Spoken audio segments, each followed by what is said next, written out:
Hello everyone, welcome to my mini vlog. আজকের ওয়েদারটি খুবই বাজে সকালটা হয়েছে, কারণ সকালে আমাদের এখানে খুব বৃষ্টি হয়েছে। আর এই ভ্লগটি আমার বেশ কিছুদিন আগের, আমি তোমাদের সঙ্গে শেয়ার করতে পারিনি, তো আজকে শেয়ার করছি। এটা অ্যাকচুয়ালিতে অষ্টমী দিনের ব্লগ। তো সেদিন ওয়েদার সকালে ভীষণ খারাপ ছিল, বাট বৃষ্টি হওয়ার পর ওয়েদার ক্লিয়ার হয়ে গিয়েছিল।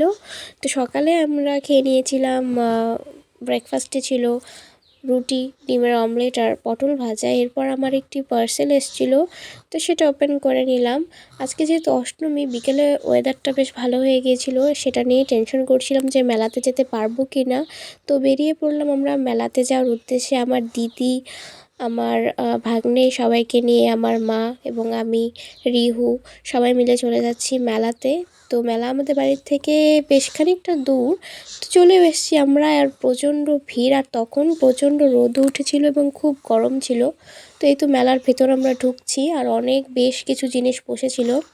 তো এরপর আমরা বাসন্তী মায়ের ওখানে গেলাম, মায়ের মূর্তিকে দর্শন করে নিলাম এবং মা রিহুকে নিয়ে মায়ের সামনে গিয়েছিল। তারপর আমরা নদীর চরের যেখানে মেন সব দোকানগুলো বসে সেখানে গেলাম। তো এখানে আমি কিছু ব্যাগ দেখছিলাম, আরও বেশ কিছু জিনিস নিয়েছি, বাট এত রোদ গরমের জন্য আমি ভিডিও ক্লিপগুলো নিতে পারিনি, আর ভীষণ ভিড়ও ছিল। তো কী নিয়েছি সেটা বাড়িতে এসে তোমাদের সঙ্গে শেয়ার করছি। তো এই ডক্টর সেটটি নিয়েছে রিহু, এবং আমার দিদির যে ছেলে তার জন্য এই গাড়িটি নেওয়া হয়েছে।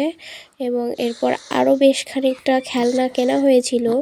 আর নিয়েছিলাম একটা নিমকির প্যাকেটটাই ভেতরে আছে, হয়তো তোমরা দেখতেই পারবে। আর এর মধ্যে আরও কিছু খেলনা আছে, আর জিলিপিও আনা হয়েছিল। তারপর আমি একটা বাসন কিনেছি, বাসনটা তোমাদের সঙ্গে শেয়ার করছি। তো এই বাসনটি আমি কিনেছি মেলা থেকে। তো আসার পর বেশ খিদেও পেয়ে গিয়েছিল, এরপর একটা রোল খেয়ে নিলাম। তো আজকের দিনটি আমাদের এভাবেই কাটলো। Thank you.